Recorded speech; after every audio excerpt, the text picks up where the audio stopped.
That's my 1992 Dodge W350. Wasn't really looking for one, but it kind of fell in my lap. It's my fault. I left a note on it about a year ago. Anyway, in one of our previous episodes of Welding and Wheeling, we picked this thing up out of Dyersville, Iowa, where it sat for a decade in a fellow's backyard. Sometime during that decade, it filled up with water due to a flood and seized our engine up. So in the last episode, we drug this thing up onto the trailer behind the power stroke, got it home, drained several gallons of water out of the oil pan, got the engine broken free, revived a very dead starter, and finally got the thing to run. And man, does it run pretty good. But it doesn't do anything else. It does try and drive, but I don't want to move it till I drain all of the oils out of the axles, transfer cases, transmission, because I'm sure they all have water in them based on what the engine looked like. We also need to dive into the brakes because we blew a brake line getting off the trailer and the rest of them don't look so hot either. And I'm sure we'll run into several other issues before we put this thing on the road, but the idea is by the end of this episode, we'll have it road ready or on the road. So let's get started with draining all the water out of everything. Seems like a fitting day to do that since it's raining. All right, so the first water reservoir we're gonna drain is the rear differential. Now I had hoped, since our vent is actually intact and run all the way up, that we would be pleasantly surprised with the condition of the oil in here, but I was wrong. It's straight water. So we'll get this cover all the way off and let that drain out with the nice spritzing rains coming in and messing up my camera. Just, go ahead and clean off the diff. This diff was originally, I don't know if it was rebuilt or if it just got the fella I bought it from said it just got a new ring and pinion before he had parked it 10 years ago. So hopefully that's still in okay shape. We're going to find out here in a minute.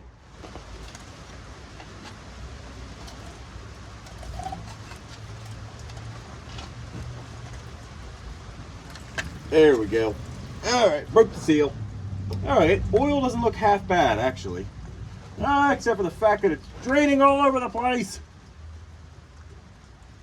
Is my pan full?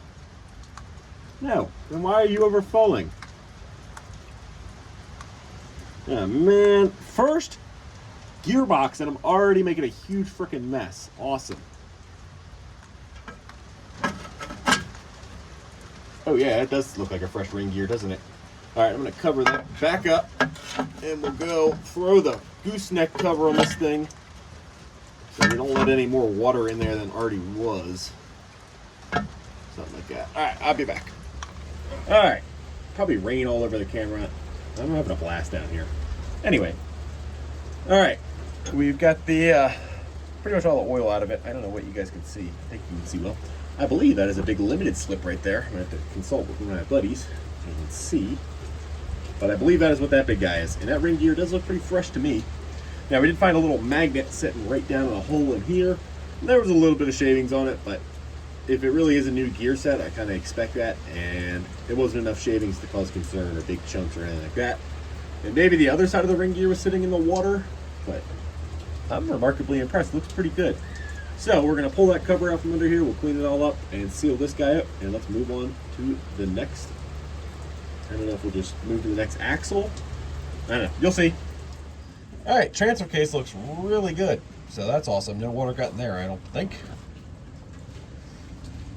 I love how the camera is just getting progressively worse. Sorry. All right. Yeah, that looks really bad. I can't clean it because everything on me is dirty and wet now. But we're going to go ahead and drain out our gear vendor's overdrive, or Laycock overdrive. If I can get the drain pan under it. Most curious about this one. Apparently these are really sensitive to oil and need to be changed. Oh, that's plumb full of water. Awesome. Okay. I was really hoping this one would be the one that wasn't full of water, but it's got the most. Okay, there's some oil. Okay. All right. Making a mess. I'll see you guys later. So with that, we finished up draining the transmission in the front axle. And the front axle looked great, but sadly the transmission, which I believe was just freshly rebuilt, had a good bit of water in it. Anyway, let's move into the brakes. I would think this truck being a 92 should be new enough. We don't have to worry about reverse threads over here, but we'll find out in a minute.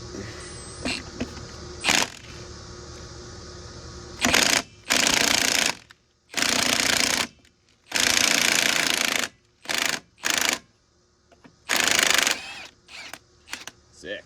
I love this impact.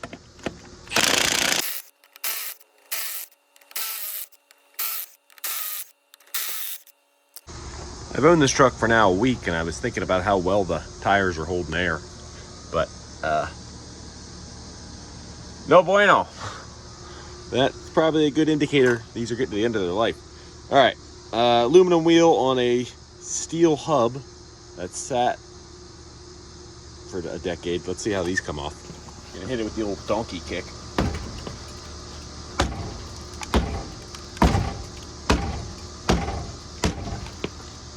I think we need a hammer.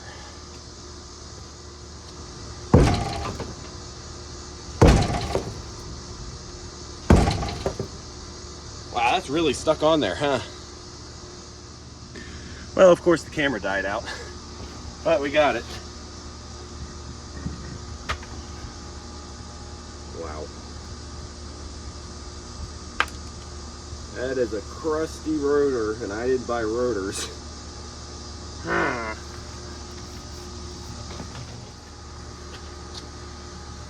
You know, it's the last day of August.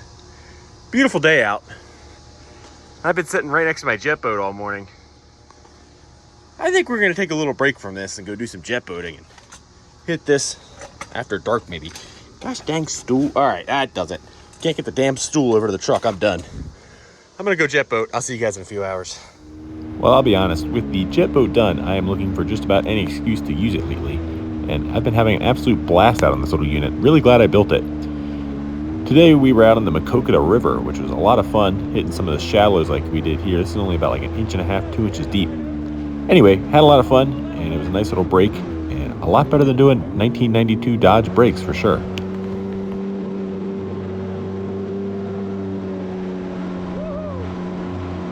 Alrighty, well, it's been a few hours. Made it back with the jet boat. Had a great afternoon. Needed that break. Let's dive back into brakes. Needed a break, working on brakes. Anyway, it's now dark. I do have a sweet lighting setup. You guys can't tell, but that's the end of my crane. Got 2 LED lights on there. We're gonna talk about that in a separate video though. Anyway, I'm gonna go ahead and pull the whole front line off here. You guys aren't gonna be able to see much in that horrific lighting. So I'll pull it off and head into the garage, and I'll show you guys how I like to make them up and what materials we're gonna use. Alrighty, it's the next morning. I did end up fighting that line off of there, but we did it mostly by cutting the rubber hoses. And now I need to get those stubs of the hoses out of the caliper. No easy task, these things are crusty, so we're gonna go at it with heat for a while and some penetrating oil and see if we can't get it to break free. These calipers don't look great, I'll be honest. And they should be replaced, so I'm gonna order some, but if I order them online, they're like easily half price or less than if I just go to the local parts store, so. But they take like 10 days to get here. So we're gonna go ahead and order them for today. I think we're gonna use the OG calipers, which do have great brake pads, but they're really crusty, so I assume they're gonna wanna seize up and stuff on us. So for today, we're gonna get this hose stub off of here and use them, but they will be replaced. Anyway, we gotta get this line undone first, or else we're gonna be up the creek without a paddle.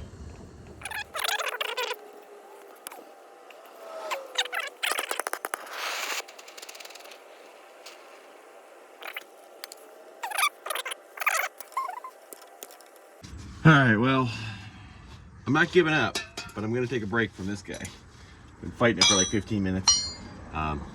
Not coming undone. I did get the other sides done, but it's just hard to want to continue when I know I gotta replace that caliper anyway, and I'm kind of just thinking, wait till that happens. So, in the meantime, we have another battle to wage. That's like our proportioning valve doodad. So these 2 lines come down for the master cylinder. That goes to the front of the truck, that goes to the rear of the truck. I didn't get one of these. They're really expensive for what they are. They're like $100 for that stupid little block. So we're gonna go ahead and see. I lubed it up last night. I'm hoping, cross your fingers, see if these lines come undone. Went out. All right, see how this goes. Okay, there we go. 1 line.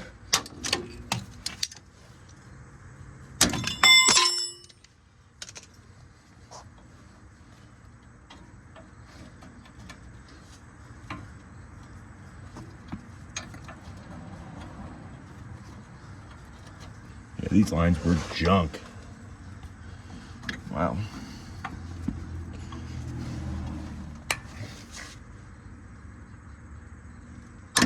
There we go.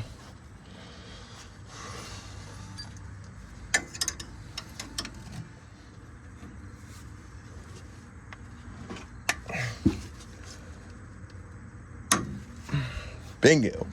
This is the last one to break free. Sweet. Thank you, truck. At least you gave me that. All right, all I had to do was take a break for a minute, and we were able to get this little booger to break free over here. Absolutely mangled the bolt though, so I really should find another one of those guys, because I think that was the last. Alrighty, back here on the workbench, aka the bed of this truck. We are starting to assemble our lines. So we already did one. I like using this copper nickel stuff. You can bend it by hand real easy.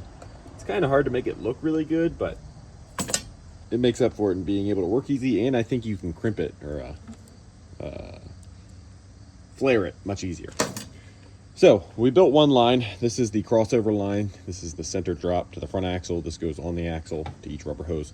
Already built one line, and thankfully we already got our forget a fitting out of the way for the day. I crimped this end with that fitting, crimped this end, forgot this fitting, had to take it apart, shortened it a little bit, but should work. So, just in case you guys don't know, or you want to see me struggle, we'll go ahead and make another line here. Here's our big spool.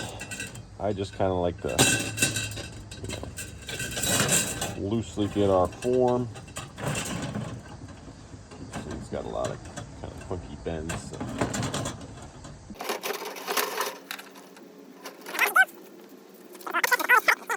Take our little rigid tubing cutter doodad. It's the best way to do this. It gives you a nice clean end for your flare. There we go. Discard your excess tubing. And then I have two types of flares. This is, oh my goodness. My apologies. This is kind of your more standard style. A buddy of mine just gave me a new one I'm going to try here in a minute that I think is supposed to be much better. Where is our die? Can't do much without that guy. There he is. Man, this reminds me of the last time I was doing brake lines was on my 74 Dodge W350 I had. It was on the channel. Didn't get a whole lot of views. That truck was so freaking sweet. 74 extended cab short bed power wagon. I miss that truck. Sold it back to a guy who it was his high school truck, so he wanted it really bad. And I didn't want to withhold it from him, but man, I miss that truck a lot.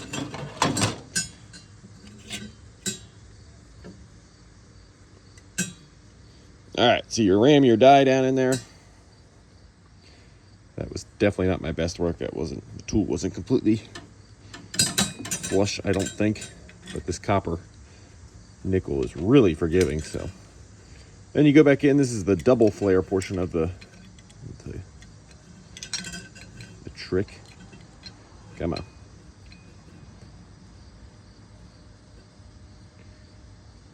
See? Forgot the fitting again. Thankfully, I can still get it on the other end, but that was silly.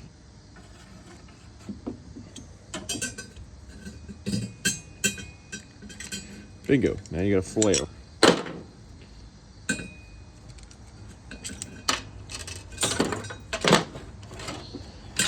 But good practice to remember your fittings. Won't get very far flaring it without fittings on it, huh?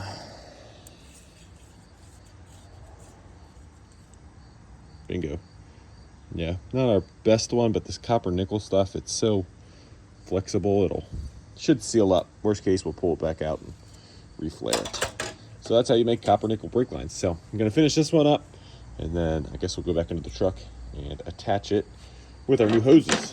Alrighty, well, we got the front all buttoned up, new hoses on, installed, and our lines. I am not good at making lines pretty. Copper nickel stuff is nice because you can form it by hand, but it's so hard to get like little squigglies out of it like that and get like big, smooth, nice lines. So I don't know. Brake fluid doesn't matter. It'll go through it anyway. It's all tucked up where it's supposed to be, out of the way. So I think we're good. So I only have one set of heavy duty jack stands, so we're gonna throw the front tires back on it, chock it up a bunch, and then lift up the rear and pretty much repeat that process, just slightly different. Instead of having to deal with rubber hoses, we got to deal with wheel cylinders, which will be a real treat. So I'm gonna get these stabbed on here, and we'll see if our jack's gonna like lifting the rear of this baby. Alrighty, our floor jack did it, but it was not happy. But we got the butt end up off the ground. Let's see if we can bust these nuts loose. Got a face full of junk.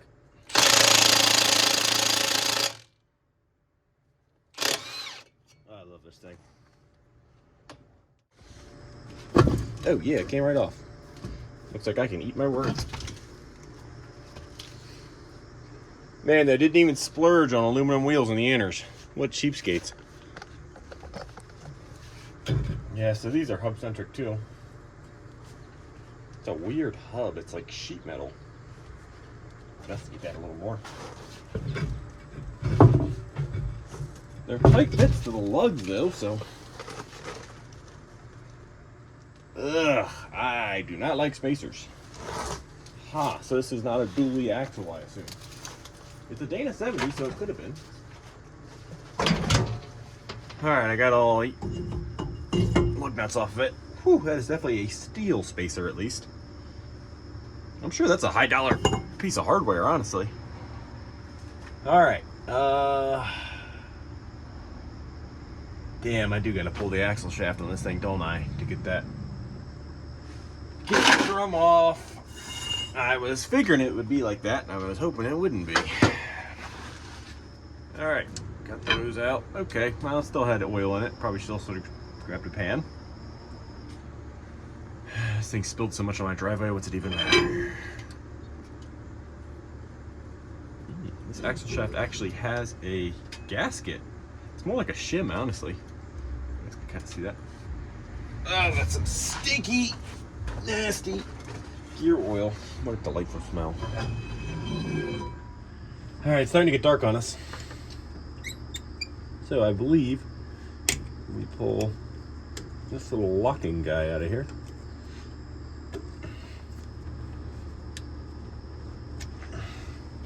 Gotcha now, it's like pulling a tooth. Jeez. Alrighty. We're gonna put that in our wheel spacer so I don't lose it later. Then we're gonna take a 2 9/16 socket, which thankfully I had from doing brakes on the Power Stroke before. And it should be standard thread. Go ahead and get this little fella right off of here.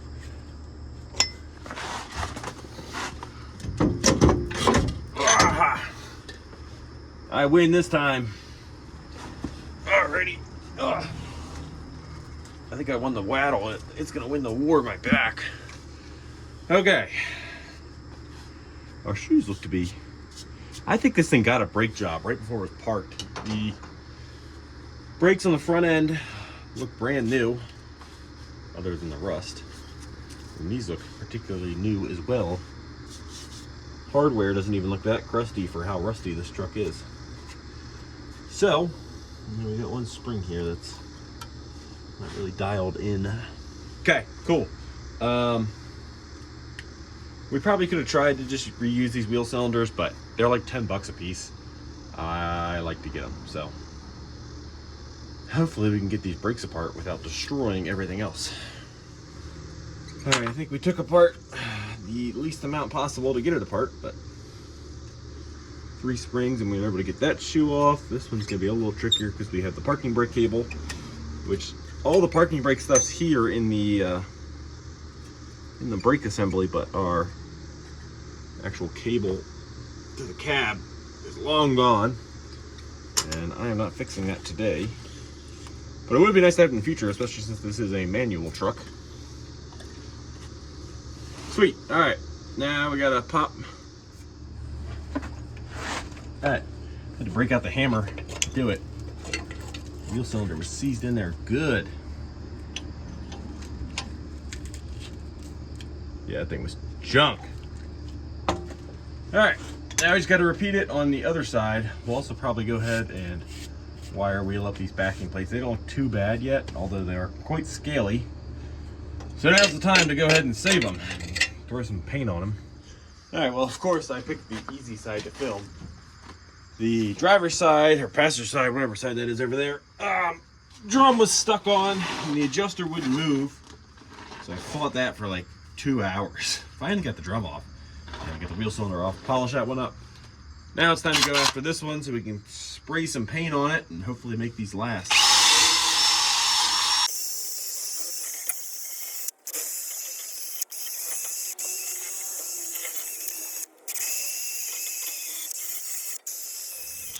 All right, will can number 2 work? Yeah, it will. We're gonna put it on pretty heavy.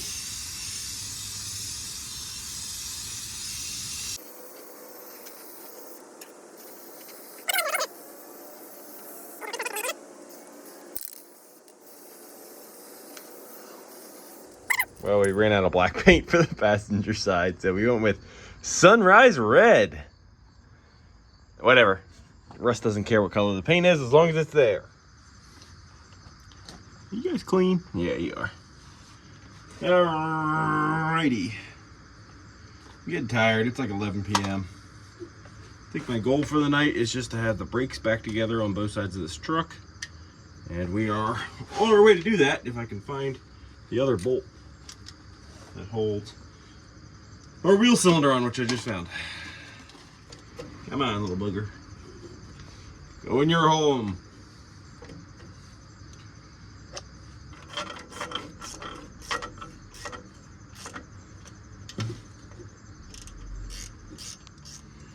All right, now we're gonna take our little,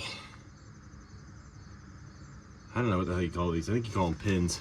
It's kind of annoying. You spend all this money on parts and it doesn't even come with these guys or bolts to hold on your wheel cylinder, but whatever.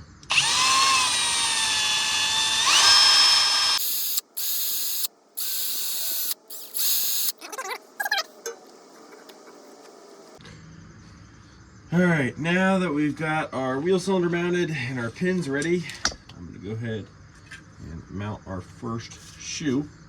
We'll clean these up while they're on here with some brake clean. Nice, there goes the adapter or the adjuster. I like to hold these guys on with a little retainer spring here. Kind of holds everything all together. I think the best while you're trying to assemble everything.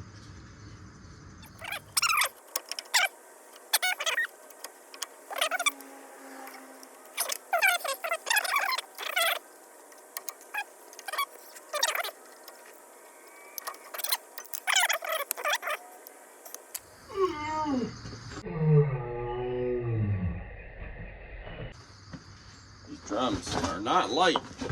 So see if we can't get this back on there. There we go. We just need a wheel bearing. Alrighty. Now that we have the drum on, I went ahead and slid in our bearing, which you'll notice has a fresh coat of grease on it. That's a little bit controversial because this is a full floater axle. You can tell the hub comes all the way out to here. That means oil gets all the way to the outside here to this outer bearing, in theory. And as you saw when we pulled this thing apart, oil came out of here. So you might be wondering, Patrick, why did you grease the thing?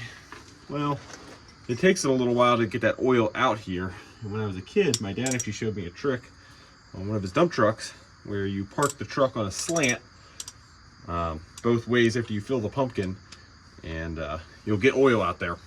I don't really have a good spot to do that at this house. I guess I could do it out on the street on the curb, but I know it will be a little while before I can really do that. So to be safe, I went ahead and greased it up. Now, grease and oil, not ideal, but I don't think it's gonna hurt anything. So a little added peace of mind just to have this thing greased up and know we're good. Not gonna destroy some bearings.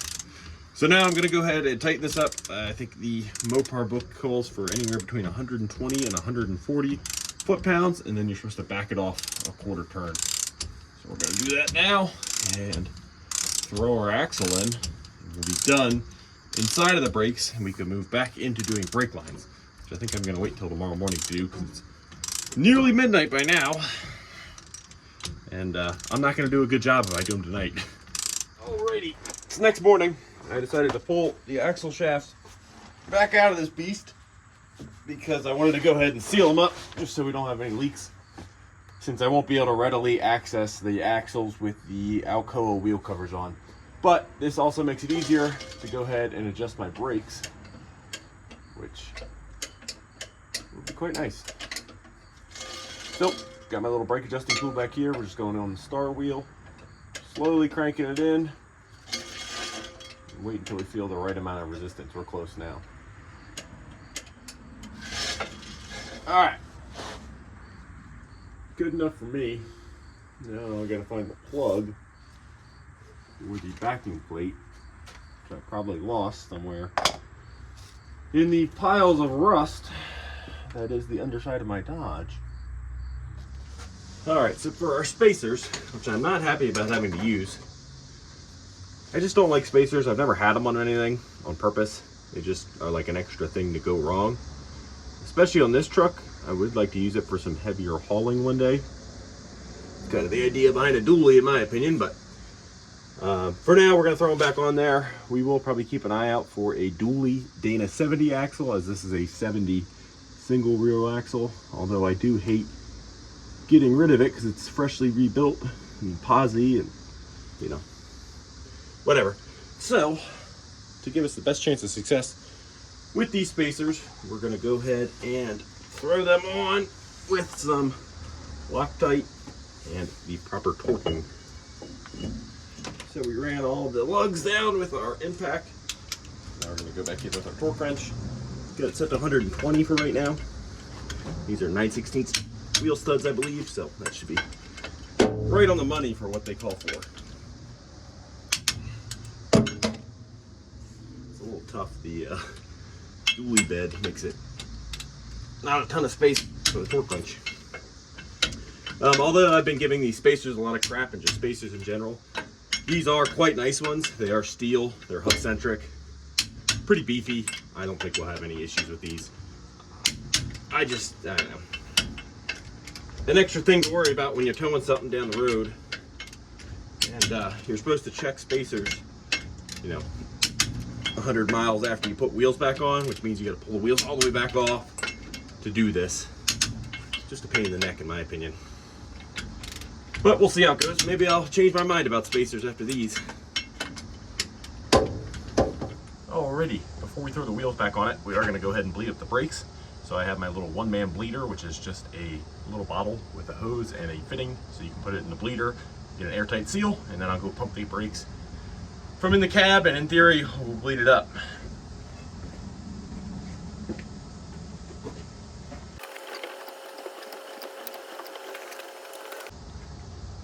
Alrighty, about halfway full, so that's a nice good flow. We'll seal that up and move to the other side. Alright, got the other side to bleed up pretty good. So, oh, this is the wrong way. We're gonna throw our tires back on. Now, these tires are old and need to be replaced, but they do hold air, and we can bebop around town a little bit with these before we dump probably $1,500 in new tires on this thing. Which I am not looking forward to.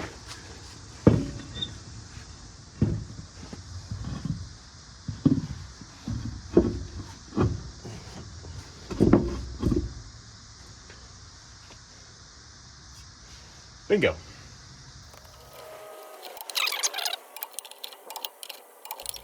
So with the rear end all finished up, it was time to move back up front and put on our new calipers, which I attempted to show you here, but instead I put my big head right in the way of the camera. Anyway, you got to knock that little pin out.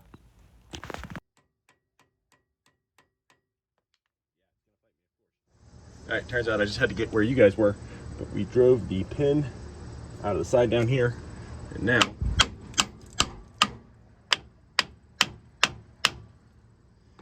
the old caliper should pop right out of there.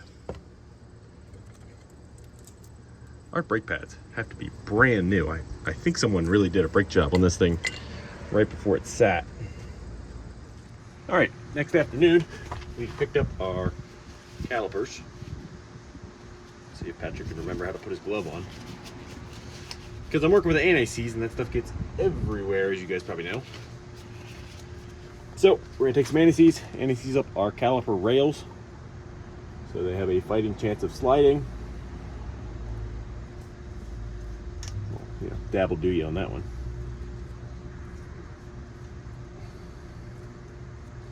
Oh, got a little bit on the rotor. These rotors are not great, if I'm being honest, but they'll work for now. We're also going to reuse the pads because they look pretty much brand new and they're not like delaminating or nothing.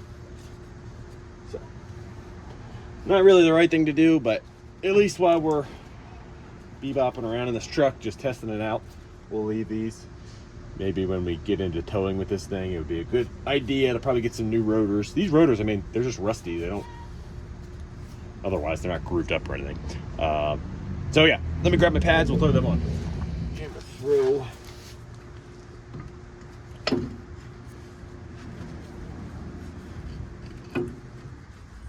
All right, now that I've got it driven in there, you can kind of see how that system works. You got a retainer bolt in there. So, got our hose on. We were able to get a much nicer fit now that we have a new caliper. Fresh hardware makes a huge difference. So hopefully now this thing will bleed up. We'll do the same. Bleed the passenger side first, followed with the driver using our self bleeder, and we'll see how it goes. All right, both front wheels took a little while to bleed, but they did bleed up pretty good. We just got to top off our fluid and throw our wheels on, and maybe we'll be ready to test drive this thing in the driveway because I still don't have it tagged. All right, well, it's been about a week since I fired the thing up. Let's see how this goes. It's starting to get a little cooler here in Iowa. It's not cold, I'm still in shorts, but it's certainly not hot out either.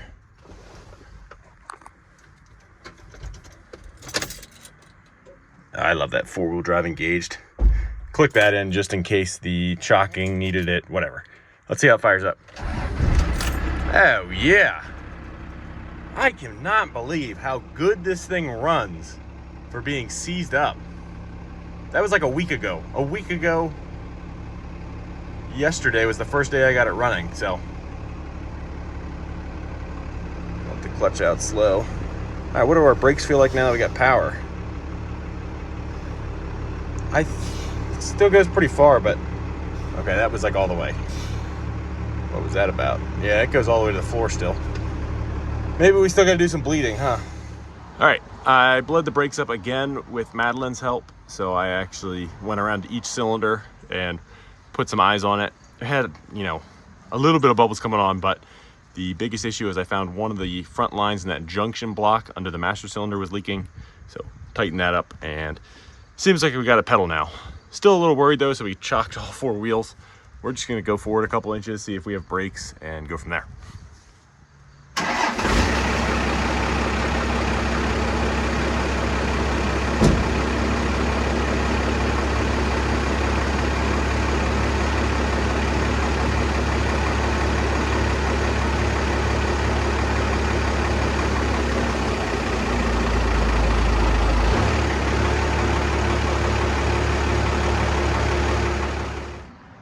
All right, well, it feels pretty good. I do see some splatter on that piece of steel. I wonder if that's oil dripping down or brake fluid. We'll investigate that, check everything else. It's gonna be hard because there's so many oil spots down here. But I think we'll go ahead and get everything moved out of the way and move the power stroke forward, and we can pull this thing up out of this hole, get it on some dry pavement, and see what's going on then.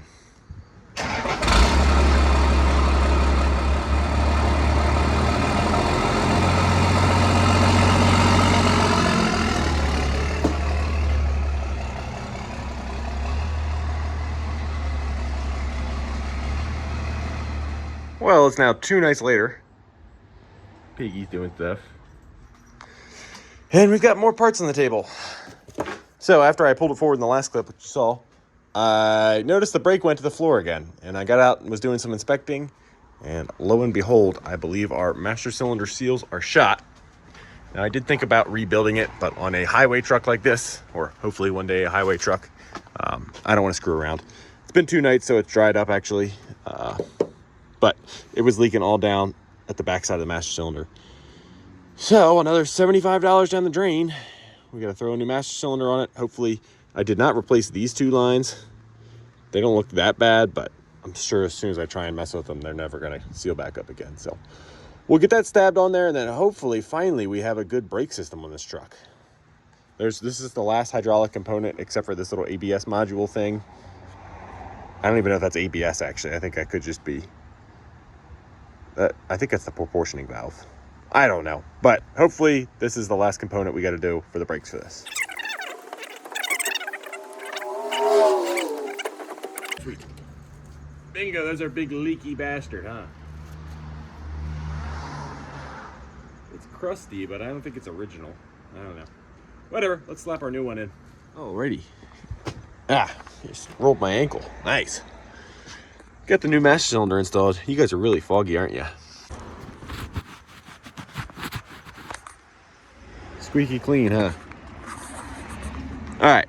Next morning, we got the master cylinder installed, and you can see we have two lines running up to the reservoir, and that is because we are going to bench bleed this while it's on the truck.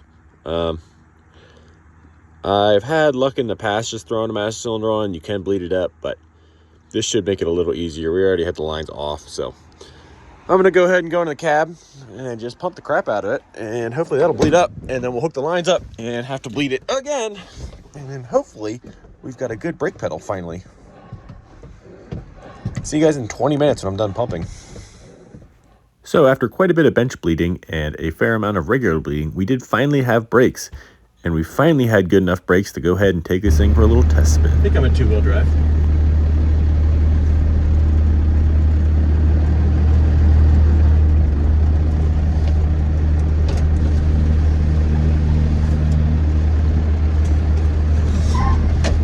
Brakes work.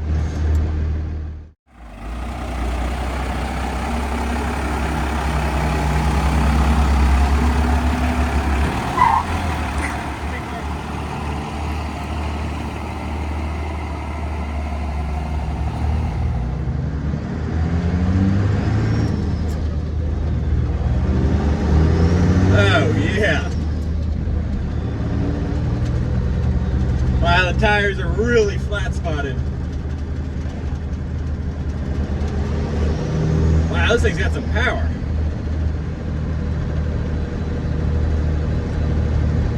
I haven't driven a dually in a while.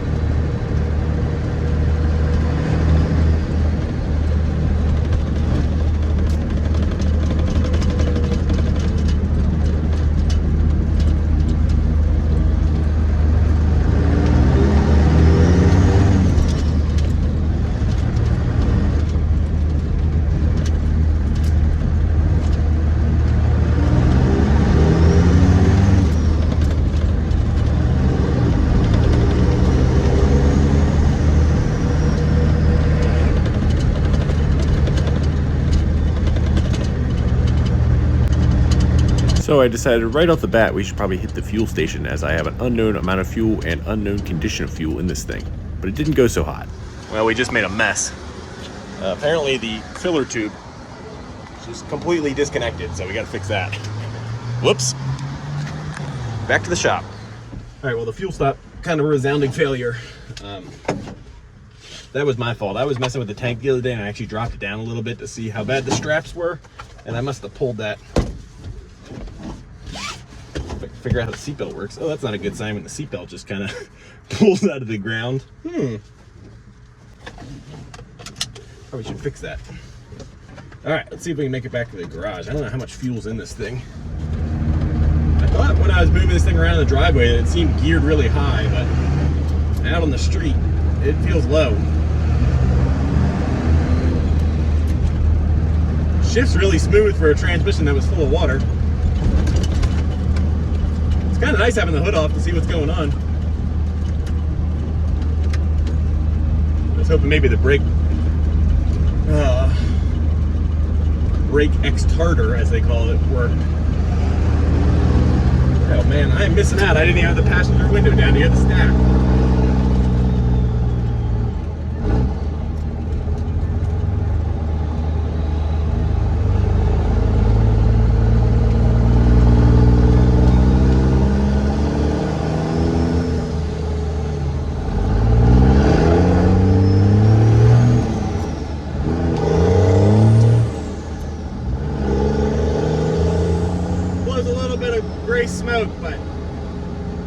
she goes, huh?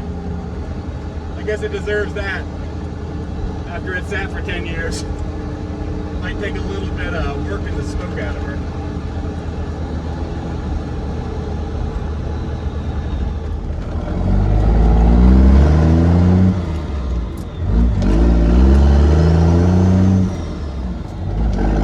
Oh yeah, you kind of just float the gears. That's nice.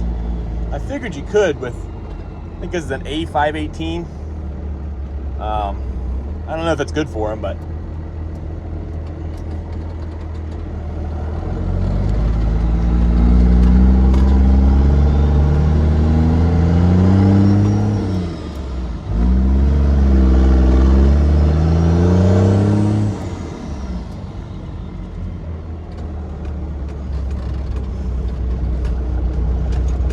oh yeah, she smokes a little bit. I can see the cloud behind us.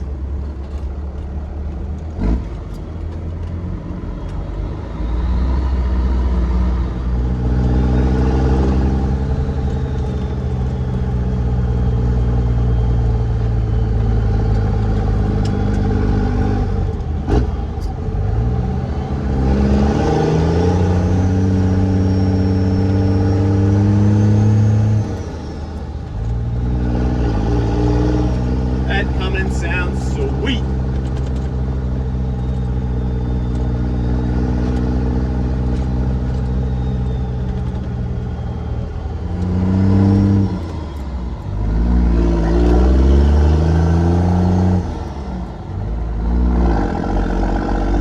Oh, we're lugging her up this hill.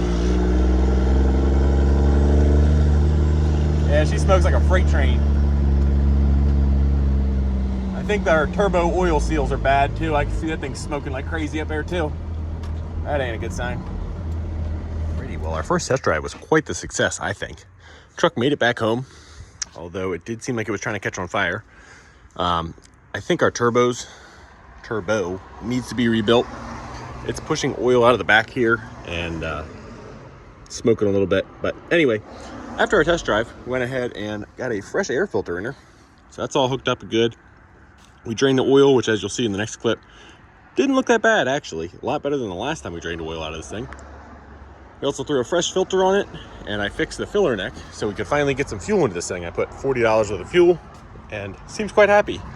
So let's take it for one final spin to round out the episode. My filming setup in the cab wasn't great last time, so let's see if we can do a little better this time.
What a sweetheart. Pretty cool view. We got the Mississippi River and then a train. Awesome. What a sweetheart of an old truck. Had to wait for the locomotive to go by. You know, believe it or not, filming with a train going by in the background. Not the best sound quality going on. Anyway, our 92 W350, we're gonna call it a 350 even though originally it's a 250, is shaping up to be a pretty dang good truck. I love driving this thing. This thing's a blast. The stack, the 5-speed, the Cummins, just a lot of fun. It's like driving a little semi. Knock on wood, no major issues for the first real time going down the road in a decade. We just put probably 5 miles on it, which isn't a whole lot. We got a lot of kinks to work out. We still don't have much in the way of lights, be headlights or marker lights, so that is the next big hurdle, as well as it definitely needs a hood, some light bezels. We need to get the ram back on the hood. There's a ton of work left on this thing. And then beyond that, I also want to get into making our exhaust brake work. The splitter shows some signs of life. I did actually get it to split gear twice, I think, maybe 3 times. I'm starting to get the hang of it. But we're gonna save that for the next episode. Try and get that completely figured out and get some good in-cab shots of that going on. And yeah, I'm pumped on this thing. It is a sweet old truck. Oh man, there's another locomotive coming. Who would have thought? The one time Patrick tries to make a video down by the river in a nice spot, he gets rudely interrupted by 2 locomotives. All right, we're gonna finish this out quick. So, this truck is far from leaving. It's not going anywhere. We're gonna keep this thing. Next episode, we're gonna make it cosmetically better with a hood, headlight bezels, and trying to fix some of the dents and make it run and drive a whole lot better and more reliable. So with that, I will see you guys on the next one. And hopefully there will be a few less locomotives next time. See ya.